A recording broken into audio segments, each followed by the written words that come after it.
સો hi friends, કેમ છો બધા? મજામાં? સો યસ, વિન્ટર સિઝન છે એ સ્ટાર્ટ થઈ ગઈ છે અને મોસ્ટ ઓફ છે વિન્ટર સિઝનમાં આપણે બને તેટલું હેલ્ધી ફૂડ છે એ કન્ઝ્યુમ કરવાનું છે એ ટ્રાય કરતા હોઈએ છીએ. તો આમાં એક આપણે આજે મલ્ટીવિટામિન્સ પુડિંગ છે એની રેસિપી છે તમારી સાથે શેર કરવા માગું છું. તો ફર્સ્ટ ઓફ ઓલ અહીં મારી પાસે આટલા ઇન્ગ્રીડિયન્ટ્સ છે. ફર્સ્ટ ઓફ ઓલ ઓટ્સ, જે મેં રોલ્ડ ઓટ્સ લીધેલા છે, ફ્લેવરલેસ છે ઓટ્સ આવે છે એ છે. ત્યાર પછી પાણી, દાડમના દાણા, ચિયા સીડ્સ છે, પ્રોટીન પાવડર છે અને પમ્પકિન સીડ્સ અને સનફ્લાવર સીડ્સ અને અળસીનું જે મિક્સર છે એ મેં લીધેલું છે. તો ફર્સ્ટ ઓફ ઓલ છે આપણે ઓટ્સમાંથી છે ઓટ્સ મિલ્ક બનાવી છે. આપણે રેગ્યુલર મિલ્કનું જે ડેરી પ્રોડક્ટનું જે મિલ્ક આવે છે એને આપણે સ્કીપ કરી દઈએ છીએ, બિકોઝ જે લોકોને બી લેક્ટોઝ અને ગ્લુટનની સેન્સિટિવિટી હોય કે જેને ડેરી પ્રોડક્ટ છે એ સૂટ ના થતા હોય તો તેની બદલે છે એ ઓટ્સ મિલ્ક બનાવી અને ફ્રીઝમાં છે અરાઉન્ડ 3 to 4 days રાખી શકે છે અને તેને કંઈ પણ થતું નથી. અને ઓટ્સ છે એના બેનિફિટ પણ ઘણા બધા છે.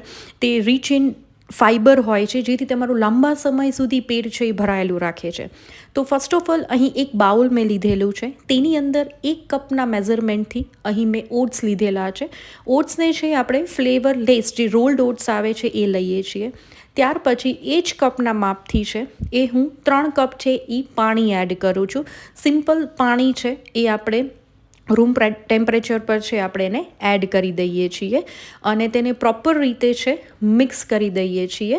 અને આ મિક્સરને અરાઉન્ડ 20 to 25 મિનિટ્સ છે એ આપણે રેસ્ટ કરવા દઈએ છીએ, જેથી કરીને ઓટ્સ છે એ થોડાક આપણા પલળી જાય અને જ્યારે બી આપણે ગ્રાઇન્ડ કરી ત્યારે તેનું ટેક્સચર છે એ વ્યવસ્થિત રીતે છે એ છૂટું પડી શકે. ત્યાર પછી મિક્સર જારમાં છે એ આ મિક્સરને છે એ હું ટ્રાન્સફર કરી લઉં છું અને પાણી છે અને ઓટ્સને છે એ 3 ગણી ક્વોન્ટિટીમાં લઈ અને આ રીતે છે તે આપણે તેને ચર્ન કરી છે. અને જેથી કરીને જ્યારે બી ઓટ્સ મિલ્ક રેડી થાય છે ત્યારે તેની કન્સિસ્ટન્સી છે એકદમ આપણે જે મિલ્ક લેતા હોય છે તે પ્રમાણે જ જોવા મળશે. હવે આને પ્રોપર રીતે ચર્ન કરી લઈએ છીએ. ત્યાર પછી એક મિક્સિંગ બાઉલમાં છે જેમાં આપણે સર્વ કરવાનું છે તે જ મિક્સિંગ બાઉલ મેં લીધેલું છે. તેની અંદર છે આ ઓટ્સ મિલ્ક છે એ હું એડ કરી દઉં છું. તો તમે જોઈ શકો છો કે આપણું મિલ્ક છે એ ખૂબ જ સરસ અને એકદમ થીક અને લસ્ટર બેઝ છે એ આપણું મિલ્ક તૈયાર થઈ અને રેડી છે. ત્યાર પછી આની અંદર છે એ હું હની છે એ હું એડ કરું છું અને સ્વીટનર માટે અહીં મેં હની લીધેલું છે.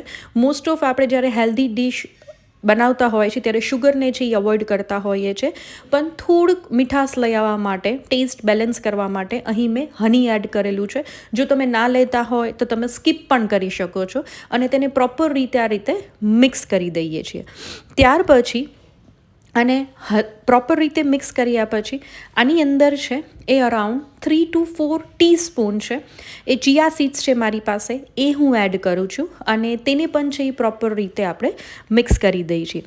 તો ચિયા સીડ્સ છે એ ફાઇબર ઇન્ટેક છે તમારા બોડીમાં છે એ ઇન્ક્રીઝ કરે છે. ઇવન તમારા ડાયજેશન સિસ્ટમને પણ છે એ ખૂબ જ સરસ છે એ સારી રીતે રાખે છે. તમારા હેલ્ધી સ્કિન, હેર અને નેઇલ માટે પણ ધ બેસ્ટ છે એ ચિયા સીડ્સ આવેલા છે.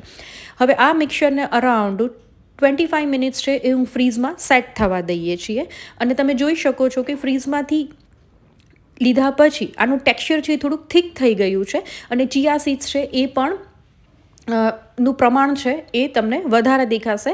ત્યાર પછી આની અંદર 2 ટીસ્પૂન છે એ મેં વેનીલા ફ્લેવરનો પ્રોટીન પાવડર લીધેલો છે, જેથી કરીને ડેલી આપણું પ્રોટીન ઇન્ટેક છે એ પણ જળવાઈ રહે. તમારી પાસે કોઈ બી ફ્લેવરનો હોય તમે એડ કરી શકો છો. ત્યાર પછી સપોઝ કે તમારી પાસે ચોકલેટ ફ્લેવરનો પ્રોટીન પાવડર હોય તો બચ્ચાઓ માટે તમે એ પણ એડ કરી શકો છો ફોર ધ ફ્લેવર. ત્યાર પછી તેને પ્રોપર રીતે મિક્સ કરી દેવાનું છે અને તેની અંદર ક્રંચ માટે અહીં મેં દાડમના દાણા છે એ એડ કર્યા છે. તમે આની અંદર એપલ છે કે ડ્રેગન ફ્રૂટ છે એઝ યોર પર ટેસ્ટ તમે એડ કરી શકો છો. અને ત્યાર પછી અહીં મારી પાસે સીડ્સનું મિક્સ છે જેમાં પમ્પકિન સીડ્સ, અળસી અને સનફ્લાવર સીડ્સ છે એ રોસ્ટેડ છે, તો તેને મેં ક્રંચ માટે એડ કરેલા છે.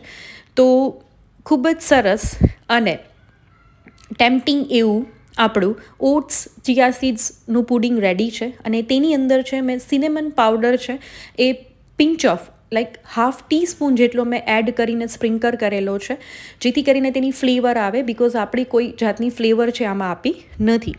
તો તમે જોઈ શકો છો કે ખૂબ જ હેલ્ધી અને તમે આફ્ટર વર્કઆઉટ પણ લઈ શકો છો, ઇવન બ્રેકફાસ્ટમાં બી એન્જોય કરી શકો છો, અને તમે બિફોર ડે એક દિવસ અગાઉ બનાવીને પણ તમે ફ્રીઝમાં સેટ કરીને નેક્સ્ટ ડે લઈ શકો છો.